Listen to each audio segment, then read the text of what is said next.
Hey guys, तो आज हम करते हैं कुछ मन की बातें। जैसे कि आपको मैंने अभी बताया था कि मैं गोवा से सूरत आ रही थी एंड लखनऊ से गोवा गई थी। तो जो मेरे फ्रीक्वेंट फ्लाई करने के जो एक्सपीरियंसेस हैं कुछ वो बताना चाहती हूँ। देखो, जैसे ही आप फ्लाइट में बोर्डिंग करते हो तो लोगों की जो लाइन लगाने का तरीका है और मैं पहले वाला जो एक चुल है, उसमें आप देखना ऐसा लगता है जैसे कि फ्लाइट इनको लिए बिना चली जाएगी। अब बोर्डिंग लाइन में तुम आगे लगो, बीच में लगो, पीछे लगो, क्या फ़र्क पड़ता है भाई? तुमको मालूम है ना कि तुम्हारी फ्लाइट अब जाएगी तो तुम एंट्री कर लोगे। उसमें भी लोग धक्का मार के आगे जाने का प्रयास करते हैं। क्या वो ट्रेन है? क्या वो बस है? या वो कोई प्राइवेट है जिसमें कि तुमको लिए बिना चला जाएगा? तो ऐसा तो है नहीं। भाई लास्ट वो 10 टू 15 मिनट लास्ट कॉल भी करते हैं कि अगर आप कहीं एयरपोर्ट में खो गए हो तो भी आप आके अपनी बोर्डिंग कर लो। बट नहीं, उनको उस लाइन में जानते हुए आगे धक्का मुक्की करके ही घुसना है। और कई बार तो भाई पीछे लाइन में जो पर्सन होते हैं वो इतना ज़्यादा चिपक जाते हैं कि इस बार तो मुझे पूछना पड़ा कि भाई ज़्यादा मज़ा आ रहा है क्या टच करने में? लिटरली। तो ये चीज़ होती है। चलो, अब पहुँच गए आप फ्लाइट के अंदर। अरे पहुँच गए हो, सामान रख दो, उसके बाद बैठ जाओ ना अपनी सीट पे। क्यों नहीं बैठ रहे हो? खड़े हुए हैं। भाई इतना पतला-सा रास्ता होता है, मान लो कोई मोटे साइज़ का आदमी है या कोई भी आ रहा है, कोई लेडीज़ आ रही है, तो तुम बिल्कुल ऐसे, है ना? समझ रहे हो ना? तो ऐसे करने का क्या सेंस बनता है? क्यों नहीं बैठ रहे हो? क्या तुम्हारी सीट में काँटे लगे हैं? ठीक है। इसके बाद में जब आपकी फ़्लाइट चलती है, आप जाते हो, अगर इत्तेफ़ाक से कोई खूबसूरत एयर होस्टेस है और वो जा रही हैं, कुछ सर्व कर रही हैं, तो आप उसको इंसान नहीं समझते हो। मैंने स्पेसिफ़िकली कुछ जगहों के लोगों को ये बिहेव करते हुए देखा है।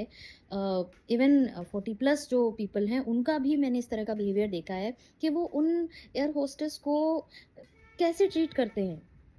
वो उनको देखकर अजीब से एक्सप्रेशन देंगे, जैसे कि वो लड़की मतलब वो उनका कोई ख़ानदान ही नहीं हो। वो जस्ट ऐसे ही घूम रही है। अरे वो जॉब कर रही है अपना।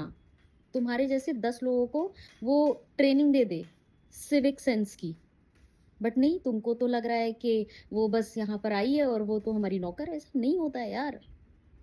पता नहीं कहाँ का सेंस है। अभी लास्ट टाइम मैं आ रही थी, तो एयर होस्टेस को चिल्लाना पड़ा लिटरली उस आदमी के ऊपर। क्यों चिल्लाया बताती हूँ। वो जैसे ही फ्लाइट रुकते ही भाई खड़ा हो गया और उसने तुरंत सामान निकालना स्टार्ट कर दिया। अरे तुमको दोबारा उड़ा के नहीं ले जाएगी, तुमको एक बार उड़ा के लाने के 10,000 रुपए फ्लाइट ने लिए हैं। तुमको दोबारा फ्लाइट में बैठा के वो नहीं ले जाएँगे, सब उतरेंगी। तुमने जब तक अनाउंसमेंट नहीं हुआ है, तुम क्यों कूद के उतर उतर रहे हो? उसको चिल्लाना पड़ा था इस बिहेवियर से और थ्रू आउट द फ्लाइट उस लड़के ने, लड़का था लिटरली, होगा वो 25 साल का लड़का, वो इतना गंदा बिहेव कर रहा था उस एयर होस्टेस के साथ कि मुझे अच्छा नहीं लग रहा था देख के, बीइंग अ गर्ल। और फिर लास्ट में उसने पूरी भरी फ्लाइट में उस पे चिल्ला दिया एयर होस्टेस ने। तो तुम्हारी क्या इज्जत रही? तुमने अपनी इज्जत तो घटाई, साथ में तुम्हारे माँ बाप की भी तो इज्जत गई ना कि कैसी औलाद पैदा की यार, है ना? तो ये चीज़ें बहुत ही ज़्यादा वर्स्ट होती जा रही हैं। ऐसा नहीं है कि आप इकोनॉमी में ट्रैवल कर रहे हो तो आपको ये सब देखने को मिलेगा। अरे आप किसी में भी ट्रैवल करो, आप ट्रेन में ट्रैवल करो, आप रिक्शे में ट्रैवल करो, इंसानियत और सामाजिकता, ये 2 चीज़ें तो होनी चाहिए ना, वो भी नहीं है। लोग बोलते हैं कि भाई हम बड़े सभ्य समाज के लोग हैं, कहाँ है तुम्हारी सभ्यता? मुझे तो नहीं दिखाई दी। मैं भी इसी समाज में रहती हूँ, सामान्य तबके में रहती हूँ। लिटरली मुझे नहीं दिखाई दी और मुझे बहुत गुस्सा भी आता है। बस दिक्कत ये है कि हम हर आदमी को ट्रेनिंग नहीं दे सकते। आप बोलने भी जाओगे भाई थोड़ा सही से रहो, वो आपसे ही उल्टा लड़ने लगेगा। चलो, फिर नेक्स्ट हम इस बातों पे डिस्कशन करेंगे। तब के लिए बाय बाय।